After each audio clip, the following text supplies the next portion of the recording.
Hey guys, this is Anthony Morganti from AnthonyMorganti.com. Welcome to Mastering On1 Photo RAW 2018.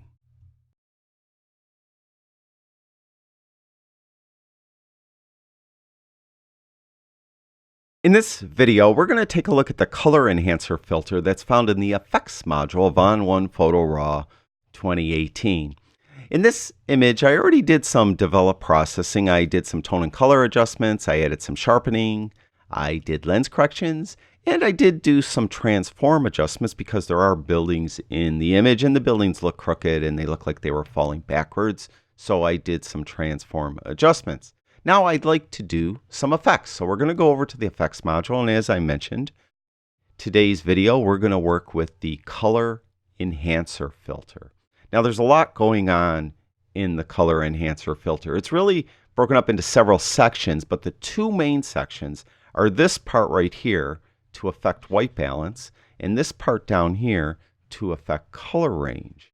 Now, the interesting thing to note is that everything that you could do in this filter, you could do in the develop module. For example, this white balance section, you could do in the tone and color panel of the develop module.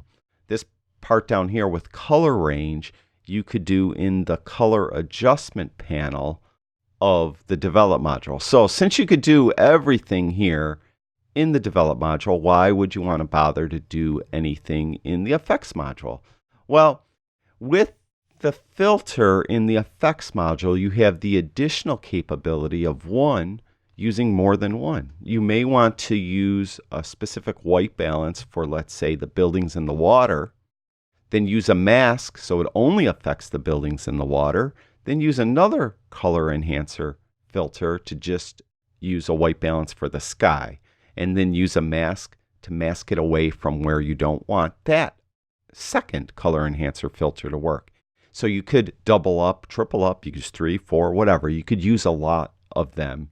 So you could, that's an advantage of the effects module's color enhancer filter. And as I alluded, you could use masks. So you could mask the effect in or out of certain parts of the image. And a third benefit of using the color enhancer filter in the effects module in lieu of the color adjustment panel or the tone and color panel in the develop module is that you could use blend modes. And you could click on this little gear, and I covered this in previous videos, and you have blending options. Or you could apply the effect, similar to how you would use a mask, to specific parts of your image. So that is an advantage with the color enhancer filter in the effects module. So let's go over it. It's a lot going on here. There's a lot of different parts to it. And I'm going to jump around a little bit because I think if I jump around, it actually will make it a little more intuitive on how to use this filter. First of all, we have the styles or presets along the top. We're going to skip those for a second and go right down here to this section right here. This is the color adjustments. This is really a white balance adjustment. And as I mentioned, this is available in the develop module, in the tone and color filter, and you can see it's right here. Same exact thing. But in the effects module, if you prefer to use it here because you want to mask it in or out or whatever, or you want to do some additional white balance adjustments on top of the ones you already did in the develop module, you would pull it up here and you could adjust it here. And it has the typical drop down where you could come in and pick a specific white balance like cloudy, shade, tungsten, fluorescent, flash. So you could come in with that drop down. You could come and just manually kind of move the temperature and tint sliders around to just give yourself a custom white balance that works for your image and for your style. Or you could use this little dropper. You could click on that, and what you need to do is find something in the image that is neutral gray and click on it. So let's say I think that this roof up here is neutral gray, of this roof of this building right there. So I'll click, and it wasn't very good. So that will give you a white balance. Hopefully that works. If it doesn't, click on that little eyedropper again and click somewhere else and keep clicking around until you find something that's kind of neutral and gives you a good white balance. So again, all these different types of adjustments are the same exact adjustments that are in the Develop module's white balance section of the tone and color panel. So I'm going to reset that. So we could do white balance, and then we have saturation and vibrance sliders. And I've mentioned many times, saturation slider is going to increase or decrease the saturation of every single color in the image. Even if that color is saturated, it will saturate it even more and make it oversaturated. The vibrance slider, on the other hand, will increase the saturation of all the colors, but it won't oversaturate anything. Also, it tends not to saturate reds as much as the other colors. So vibrance is a better choice if you have a person in the image, so you don't make their skin look too red, like they have a sunburn. Even with that, if you adjust the vibrance slider, and it's really did a nice job on the scenery around the person, but that person's skin is starting to get too red, go down here and click this Reduce Vibrance on Skin checkbox, and that will help reduce the vibrance on their skin some more. So vibrance is usually a better choice if you don't want to oversaturate the image and or if you have a person in the image. Saturation, on the other hand, you could make the image black and white, or you could really saturate everything and oversaturate everything with that. So use saturation is a little more heavy-handed, but it does a great job. So use whatever you like. Now below that we have these purity sliders. These are more often called protection sliders in other programs. What you're doing is, let's say I put in a shade white balance, and you could see that when I used the shade white balance, it kind of tinted everything a little bit yellow, including the highlights. So I could come in here with this highlight slider, move it to the right, and it is taking the yellow out of the highlights. Similarly, if you do some white balance adjustments and your shadows have a color tint to them, you could remove it by moving the shadows slider to the right. Now the thing is, the more you move it to the right, either highlights or shadows, the more you remove that color from either the highlights or the shadows. And the more you move them to the right, the more you'll start removing color from the midtones. So be careful, because if you start moving them too far, and if you move them all the way, you'll have a monochrome image. You're taking color out of everything. So be careful with these. You really want to make sure that you're affecting the exact part of the image you want to affect and not starting to affect the midtones. So be careful with those. Those are purity sliders, often called protection sliders. Now, below all that is this color range section. And with the color range section, you could affect three attributes of several colors. Those three attributes are hue, saturation, and brightness. And the colors are red, orange, yellow, green, aqua, blue, purple, and magenta. This is more often called an HSL panel in most programs. HSL stands for hue, saturation, and luminance. Now here we have hue, saturation, and brightness. Brightness and luminance are the exact same thing. So we could come in here and I could pick a blue. Like you guys know, if you've watched my videos a while, I like to make my blue skies usually a little darker. And this one's a little bright. So I would go to the blue swatch. So I'm on blue. You can see it says blue right here. Then I would go to brightness and I would pull brightness down. So I'm making my blue sky a little darker. That's what I often like to do. The other adjustments I like to do, especially with a landscape image that has grass and trees in it, I like to add some tonal depth to the image. And when I say depth, that means that I have more tones that are disparate of each other. How do I mean by that? Well, in this case, if you look at the grass and the trees, I mean, they're green, and it's pretty uniform green, especially the grass. I mean, there's some little highlights in there. Well, I like to make the highlighted parts of the grass brighter, the darker parts of the grass darker. So I added some tonal contrast to the grass by manipulating the colors of the grass. Similarly for the trees. So the way I do that is I go to yellow first because there's yellow in here, and I will go to the brightness of yellow and push brightness up. And you can see how it's making the grass and the trees brighter. So I would push that up, and I'm going to push it up quite a bit just so you could see what I'm doing a little better. Next, I will go to green. So I'll click on this green swatch, and I will make green darker. So I'm making green darker and yellow brighter. Now I'm going to give you a before and after. There's before and there's after. There's before and there's after. Now we did affect the sky too, so you're going to see the sky changed, right?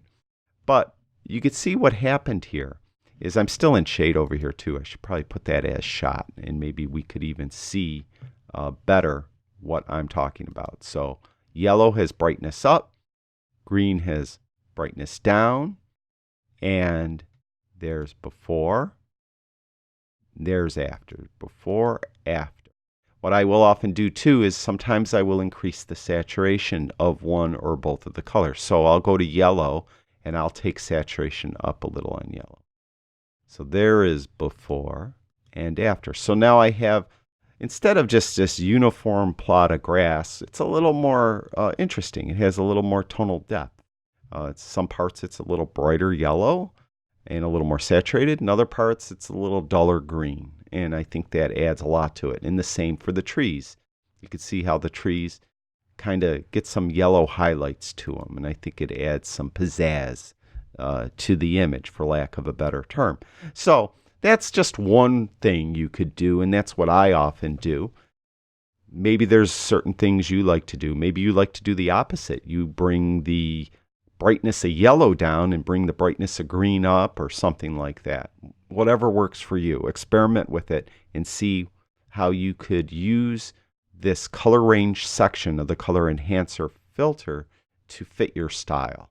And you know, it's a very powerful filter, and you'll see that it does a long way of enhancing your images. So I'm going to reset this just so we could go on.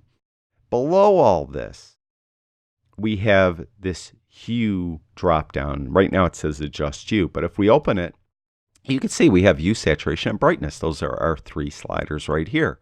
So what we could do is do a targeted adjustment. I could do the same exact thing. I'm going to go to brightness, and I'm going to get this little eyedropper by clicking on it. You can see when I click on it, it's active now. And then my cursor turned into this plus sign. So what I'm doing now is I'm picking a color in the image that I want to affect the brightness of, or adjust the brightness of. So I'm going to left click with my mouse button. You'll see the cursor turns into this horizontal arrow. If I drag the arrow to the right, you'll notice it automatically switched to the blue swatch, and I'm increasing the brightness of blue.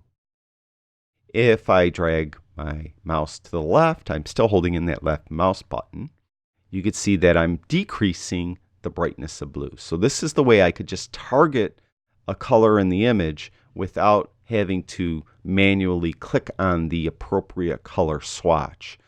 If I want to do the same thing now for the grass, I would again go to brightness, get the eyedropper, click on something that is very yellow, like this bush right here. Click with my left mouse button and drag to the right in this case, and increase the brightness of yellow. Similarly, I will go to saturation, get the eyedropper, go on that yellow again, click with the left mouse button and increase the saturation of yellow a bit.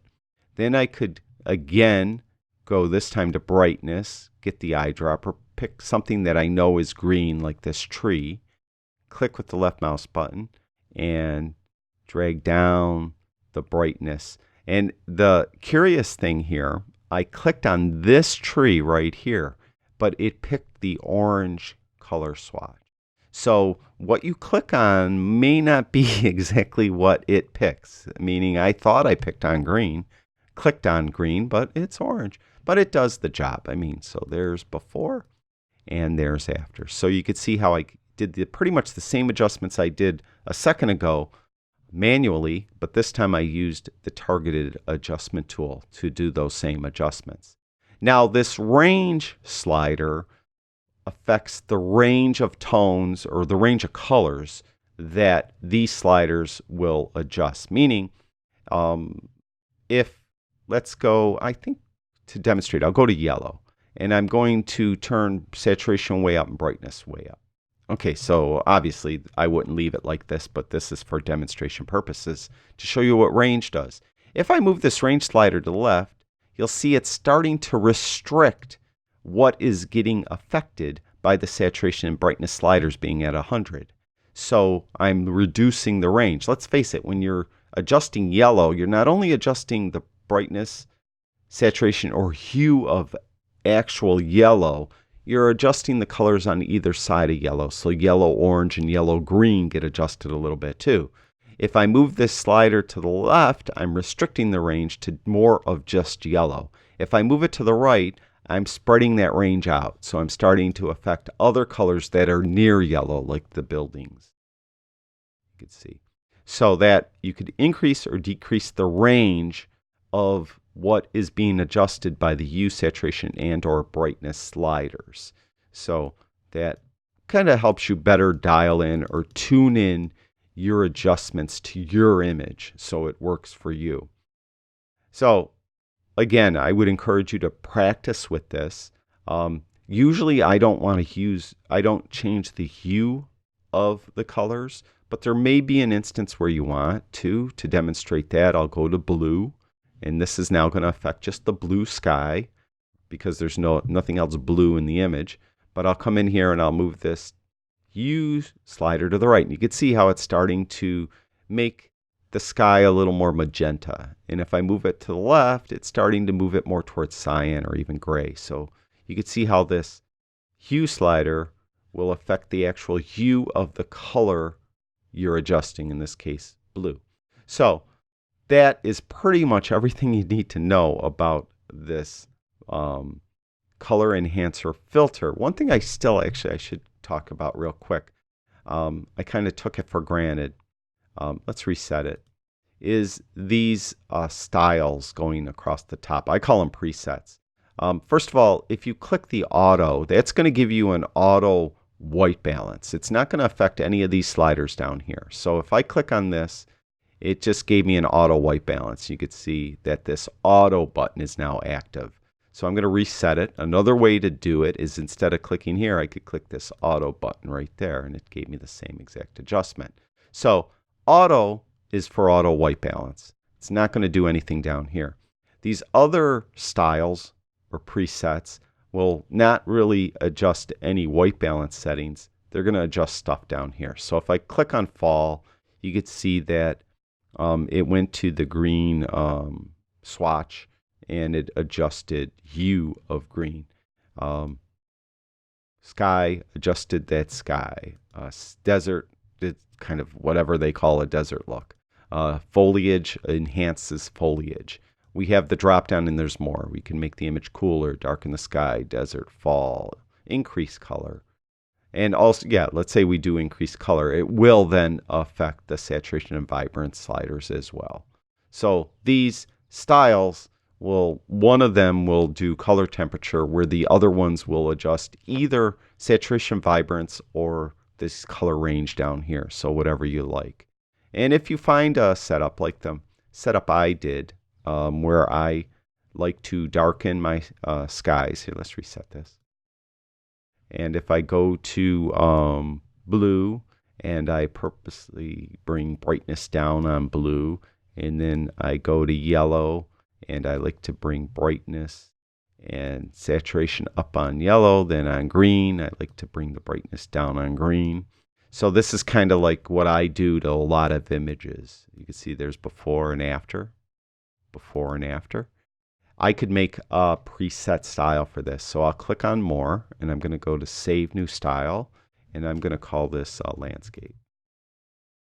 Landscape style. Because that's what I often do. So I'll click save. Now that is forever here, so I don't have to manually come in and do it. I'll reset this. We could go to this drop down and you could see that in my drop down right at the top is landscape style right there. Right there. Also, if you go over here where it's presets and you click on filters, you can see it's right there. There's foliage. Let's do fall. There's landscape style right there. That's my style that I just created. So you could create your own style. Very easy to do. And again, we've covered that before, how you could create your own styles. But I thought I'd just show it real quick here. That's it. I think that's everything you need to know for this color enhancer filter that's in the effects module of On1 Photo RAW 2018. Thank you, everyone that watches my videos. I truly do appreciate it. I'll talk to you guys soon.